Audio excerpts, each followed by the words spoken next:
Temos aqui uma linha do tempo para entender esse processo de queda da monarquia na Inglaterra, as chamadas revoluções inglesas. Elas vão durar praticamente todo o século XVII na Inglaterra, ok?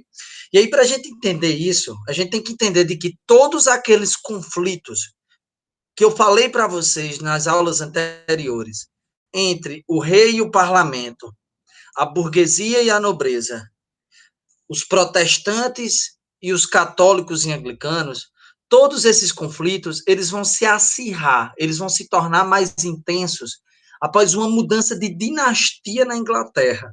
Vocês têm aqui nessa linha do tempo, 1603, o início do século XVII.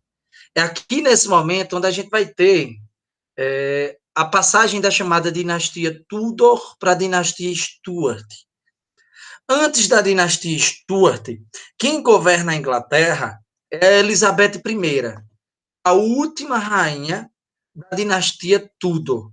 Elizabeth I ela ficou conhecida como a Rainha Virgem. Inclusive, o estado da Virgínia, nos Estados Unidos, recebe esse nome em homenagem a Elizabeth I, que foi a rainha que iniciou a expansão marítima inglesa para o domínio e a colonização da América do Norte, onde hoje são os Estados Unidos.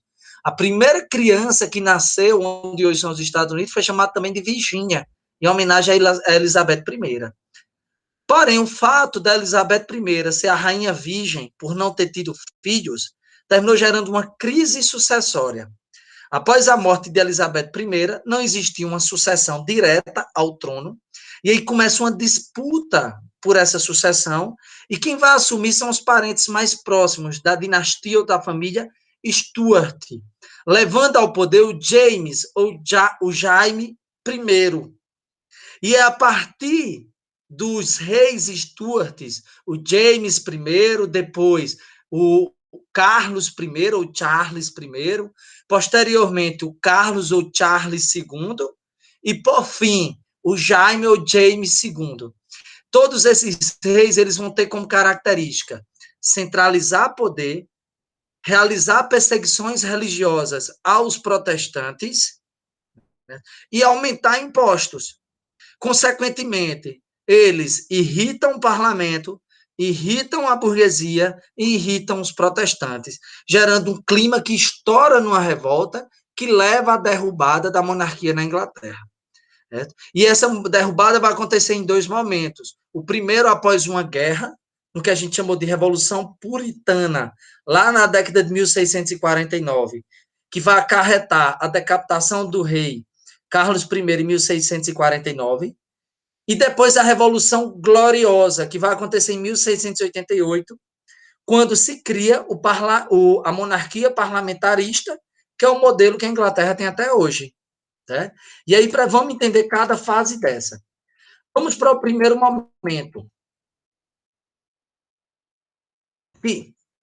O primeiro momento é o primeiro rei da dinastia Stuart, é o James I, como vocês estão vendo no slide.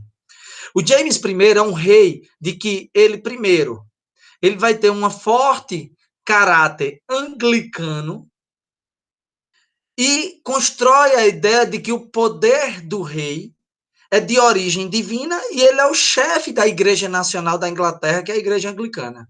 Consequentemente, ele começa a estabelecer uma série de perseguições a protestantes, principalmente protestantes que questionavam o poder da autoridade do rei na Inglaterra, membros da Igreja Puritana e da Igreja Presbiteriana.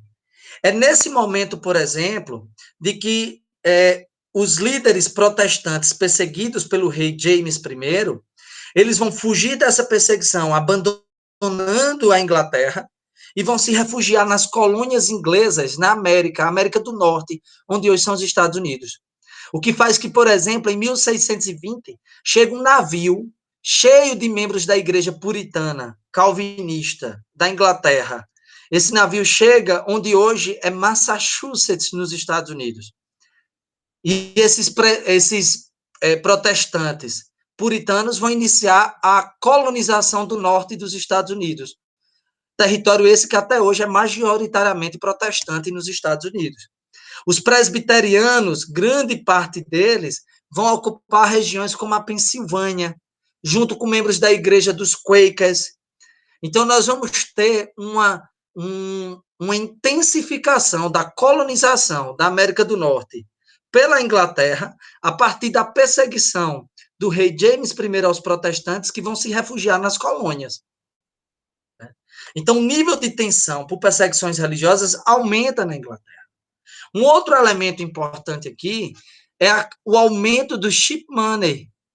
O James I, ele vai aumentar os impostos, ou vai expandir um imposto, que é o cheap money, que é um imposto que é cobrado sobre produtos que entravam nos portos da Inglaterra.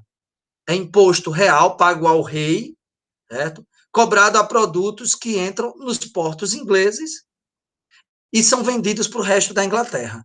O James I vai ampliar esse imposto para toda a relação comercial dentro da Inglaterra. Se é um imposto sobre o comércio, ele vai afetar principalmente que camada social na Inglaterra? A burguesia. Burguesia essa que era em sua maioria protestante, que já estava sofrendo de perseguições religiosas, agora sofre com aumento de impostos. Isso gera uma grande insatisfação. Porém, o rei James I, ele sai do poder após o fim do seu governo, e quem assume é o seu herdeiro, que é o Charles I.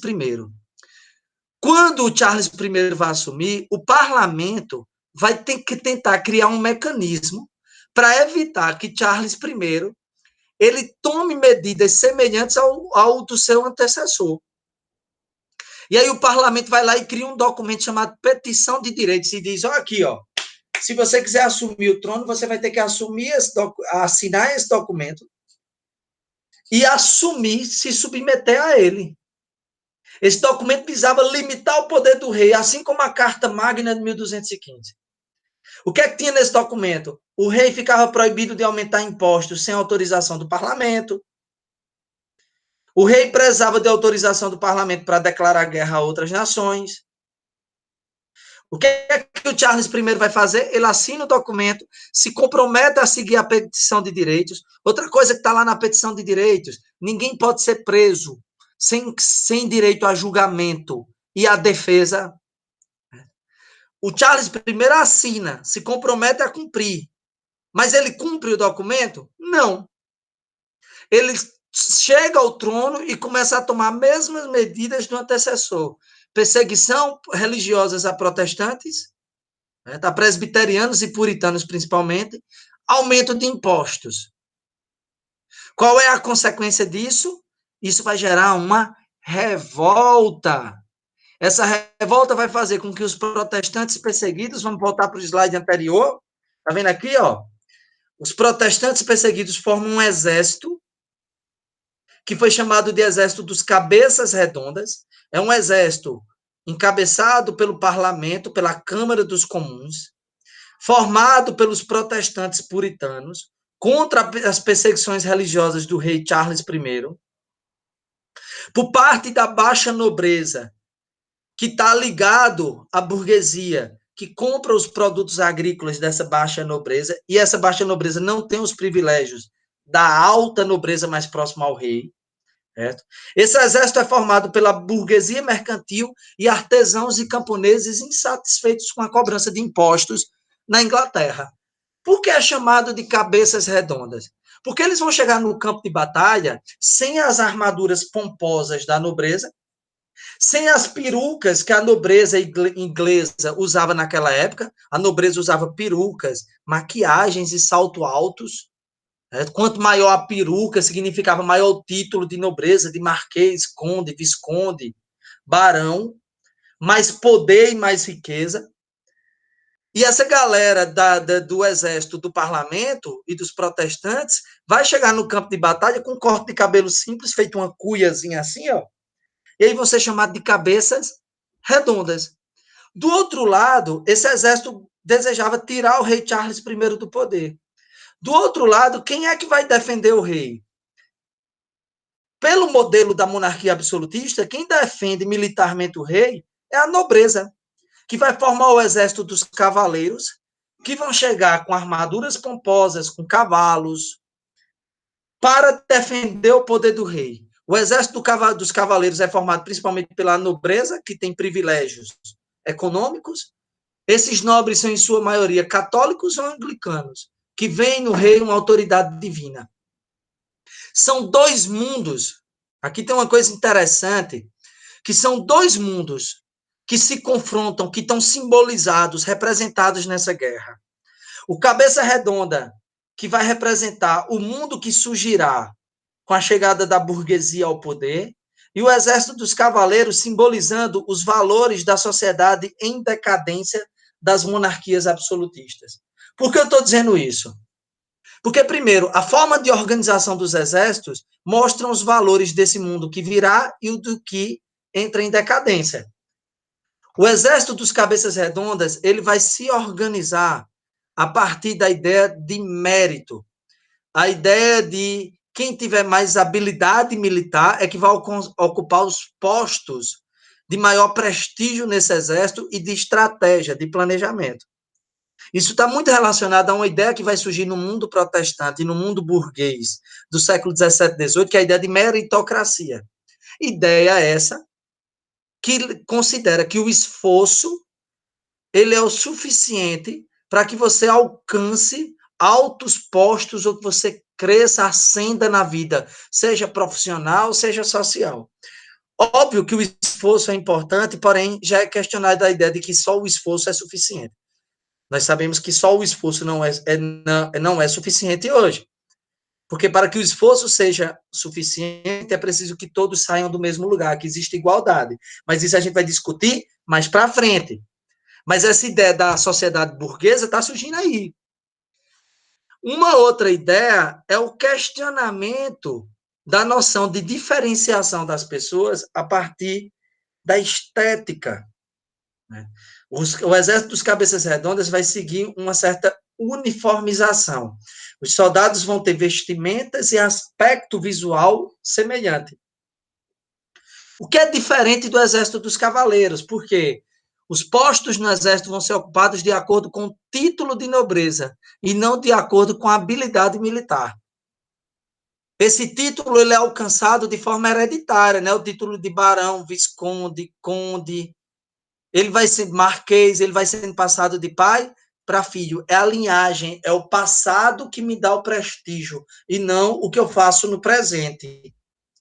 Um outro elemento é de que os cavaleiros, assim como o rei, eles são ornamentados com roupas exuberantes, perucas exuberantes, armaduras pesadas, fortes, luxuosas, porque o corpo sempre foi utilizado pela nobreza para demonstrar poder e se diferenciar das outras classes sociais. Se diferenciar do camponês, se diferenciar da burguesia, a partir do jeito de se vestir. Isso vai estar muito claro nessa guerra. Só que aí tem um problema. Os cabeças redondas, eles vão ao conflito motivados por questões também religiosas, de defender Deus, de defender a família protestante. Então, eles vão dispostos a morrer em nome dos seus ideais. Os cavaleiros vão porque eles têm uma relação de fidelidade com o rei. Sabe o que, é que vai acontecer? É uma guerra sangrenta, que a gente chama de guerra civil. Muita gente vai morrer, porém a nobreza vai, num determinado momento, abandonar o rei. O rei vai ficar só. Então, com a vitória dos cabeças redondas, eles vão pegar o rei Carlos I, em 1649, levá-lo à praça pública, cortar a cabeça dele em praça pública. Veja bem, o maior poder que o rei exercia para manter o medo em qualquer um que quisesse se revoltar contra ele, que era o poder de decidir quem vive ou quem morre, mandando decapitar ou enforcar seus inimigos, agora era usado contra o próprio rei, simbolicamente decretando o fim do poder do rei na Inglaterra, da monarquia absolutista. E aí o rei Carlos I é decapitado quando a cabeça dele rola. Se pega a cabeça dele, o líder do exército dos cabeças redondas, o Oliver Cromwell, olha para a população e diz: vejam, o sangue que escorre é tão vermelho quanto o nosso. O que é que ele está querendo dizer com isso, Oliver Cromwell? Simboliza duas coisas. Primeiro, se o sangue do rei é vermelho, ele é tão humano quanto qualquer um. É uma forma de questionar e, por fim, a ideia do direito divino do rei, do caráter divino do rei. Segundo, é o questionamento da ideia de que a nobreza ela teria direitos a privilégios, teria privilégios pela simples linhagem familiar dela. Né? Quando os cavaleiros da nobreza iam participar de jogos, se lia toda a sua linhagem familiar para justificar seus privilégios de ser um cavaleiro. Então, uma das coisas que se dizia era que se tinha sangue azul quem era nobre. E aí se questiona os privilégios da nobreza e o poder divino do rei nessa única fala. Vai dar mais ou menos uma ideia do que será a Inglaterra daí para frente. E daí para frente, o que é que acontece com a Inglaterra? É colocado no poder o líder do exército dos cabeças redondas, o líder protestante, o Oliver Cromwell, em 1649, como vocês estão vendo aqui. De 1649 a 1680, até a década de 1670, mais ou menos, vai perdurar a chamada República de Cromwell. Oliver Cromwell governa a Inglaterra e, após a sua morte, o seu filho, Richard Cromwell, é colocado ao poder, mas depois é retirado do poder. A República de Cromwell, que é o momento onde os protestantes chegam ao poder na Inglaterra, é um período extremamente traumático para a Inglaterra. Por que é um período extremamente traumático para a Inglaterra? Porque é um período onde o Oliver Cromwell ele centraliza poder nas suas mãos, institui um governo extremamente radical e autoritário, tal qual era o poder dos reis, mas agora é um poder que, além de autoritário como dos reis, é um poder autoritário radical, fundamentalista, religioso. É colocado ao poder o primeiro governo protestante e esse governo vai iniciar uma caça a todos aqueles que são considerados inimigos de Deus e do protestantismo. Então, nós vamos ter os protestantes fazendo com católicos e anglicanos a mesma coisa que se fez com os protestantes durante a República de Cromwell. Perseguições a católicos e anglicanos durante a República de Cromwell. Normas rígidas de controle dos corpos, baseado na ideia de evitar o pecado, de garantir a moral. Então, mulheres vão ser proibidas de patinar no gelo, de participar de bailes, porque vão ser consideradas atitudes amorais por despertar o pecado nos homens que assistiam. Já pensou? Nesse momento, o Oliver Cromwell vai promover enforcamentos de inimigos políticos, de infiéis, perseguições a sodomitas, que seria como se chamava na época pelo cristianismo, pessoas que tinham práticas religiosas para não voltadas apenas para a procriação, para a reprodução. Então, um momento de grande pânico moral e radicalismo religioso. Um outro elemento é a centralização de poder do Cromwell, com a justificativa de evitar de que a nobreza retomasse o poder na Inglaterra. Cromwell institui um governo forte, militarmente e politicamente, né, se autodeclarando Lorde Protetor da Inglaterra. Significa isso? Vamos aqui para o último slide. Lorde Protetor da Inglaterra seria que as áreas que vocês estão vendo aqui em rosa, né, são áreas que são controladas pelo rei, que são controladas na Inglaterra pela monarquia, mas que vão passar a ser controladas, em sua maioria, pelo Oliver Cromwell, que se autodeclara Lorde Protetor dessa região, Lorde Protetor da Inglaterra. Uma espécie de rei com outro nome. Então, um momento contraditório, porque foi o autoritarismo do rei, as perseguições do rei religiosas que levaram à queda de Charles I. E o poder de Charles I é substituído por um poder igualmente radical. Só que tem um outro lado do poder do Oliver Cromwell, que é uma mudança econômica. O poder, a República Puritana, ou a República de Oliver Cromwell, ela é fundamental para o estouro da primeira Revolução Industrial na Inglaterra. Porque se por um lado nós temos radicalismo religioso, centralização política com Lorde Protetor da Inglaterra, Por outro lado, o Oliver Cromwell toma medidas que aumentam o poder da monarquia e a atividade comercial na Inglaterra em toda a Europa. Que medidas são essas? Primeiro, atos de navegação. Os atos de navegação, Oliver Cromwell, ele acaba com a figura do atravessador no comércio nos portos da Inglaterra. Até o governo de Cromwell, os produtos que entravam vinham de outros países, como França, como Rússia, como Holanda, para a Inglaterra, eles vinham por navios atravessadores, navios que faziam uma espécie de frete desses produtos. E parte do lucro do produto ficava com esses navios. O Cromwell proíbe, onde só poderia entrar na Inglaterra e sair da Inglaterra produtos por navios ingleses. Qual é o intuito do Oliver Cromwell? Fortalecer a marinha inglesa e o comércio marítimo inglês. Essa medida, que são os atos de navegação, eles vão gerar uma guerra na Europa. A Holanda, que detinha a maior parte dos navios atravessadores, não aceita, declara guerra à Inglaterra. A Inglaterra derrota a Holanda nessa guerra e passa a dominar o comércio marítimo europeu, consolidando o que já tinha começado em 1588, quando a Inglaterra derrotou a Espanha e passou a ser chamada de a Senhora dos Mares.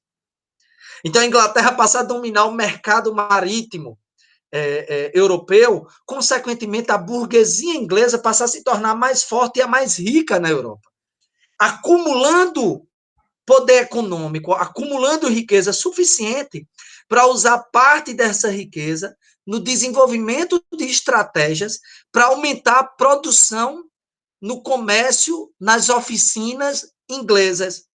Esse investimento da burguesia vai gerar as primeiras máquinas que geram a Revolução Industrial. O que foi a máquina, a não ser o resultado do desejo de se produzir cada vez mais em menos tempo? Então, os atos de navegação geram uma guerra com a Holanda, que gera a vitória da Inglaterra e o domínio da Inglaterra sobre o comércio marítimo europeu, que aumenta a riqueza da burguesia, que aumenta seus investimentos na produção, que gera as primeiras máquinas da primeira Revolução Industrial. Uma outra coisa que vai ser criada aqui no governo de Cromwell, e eu espero que vocês estejam anotando, é de que o Cromwell, por outro lado, vai permitir na Inglaterra os chamados cercamentos. Lembrem que desde a Idade Média existia em toda a Europa a tradição das terras comunais. O que é isso? Nós temos os feudos, as vilas, as paróquias, as feiras, que eram terras que pertenciam aos senhores feudais, à igreja e os comerciantes. Mas existia na Europa terras que não pertenciam a ninguém, que eram terras de uso comum, as terras comunais, onde dentro dessas terras viviam ladrões como o Robin Hood, que vivia numa terra comunal, que vivia nas terras comunais, mulheres acusadas de bruxaria que viviam só dos chás e do que a floresta oferecia, a terra comunal oferecia. Vivia dentro da floresta pequenos camponeses em choupanas, vivendo da caça. O que é que vai acontecer no governo de Cromwell? Cromwell permite que essas terras de uso comum, elas sejam cercadas e passem a pertencer ou à burguesia ou a alguns nobres aliados do governo. Então, terras de uso comum vão ser cercadas e transformadas em propriedade privada, pertencendo a uma pessoa. O que é que vai acontecer com os camponeses que viviam nas terras comunais? Ou vão trabalhar para o proprietário de terra na criação de ovelhas, que vão fornecer lã para a primeira indústria, da primeira revolução industrial na Inglaterra, que é a indústria de tecidos, ou esses camponeses eles vão sair das terras comunais e migrar para as cidades. Chegando na cidade, eu tenho um camponês que não tem mais terra. Se ele não tem mais terra, para sobreviver, ele vai se submeter a trabalho barato nas primeiras indústrias como operário. Então, o primeiro operário da primeira Revolução Industrial na Inglaterra são ex-camponeses que perderam direito às terras comunais, que foram transformadas em terra, em propriedade privada no governo de Oliver Cromwell. Minha gente, isso é uma diferença da história da Europa para a história do Brasil, que mais na frente a gente vai explorar isso. Os primeiros operários na Europa foram camponeses que perderam suas terras, que foram transformadas em propriedade privada, e foram viver na cidade submetida à exploração do trabalho na indústria. Por isso que eles vão se revoltar nas revoluções socialistas do século XIX. Já os primeiros operários no Brasil eram ex-escravos após a abolição, ou italianos que vieram para o Brasil para viver em condição de servidão. O que vai fazer com que o operário brasileiro, historicamente, ele seja mais facilmente submetido à exploração do trabalho, porque ele já vem de uma condição violenta que é a da escravidão. É mais comum revoltas operárias na Europa do século XIX do que no Brasil do século XX. Então, Oliver Cromwell, por um lado, atos de navegação, por outro lado, cercamentos que vão gerar o fluxo migratório dos camponeses para as cidades, que vão permitir um grande exército de mão de obra barata para a primeira Revolução Industrial. Beleza? Na próxima aula, a gente vai falar como, pós o governo de Oliver Cromwell, nós vamos ter uma restauração do poder de reis Stuart. Até a próxima aula. Até já.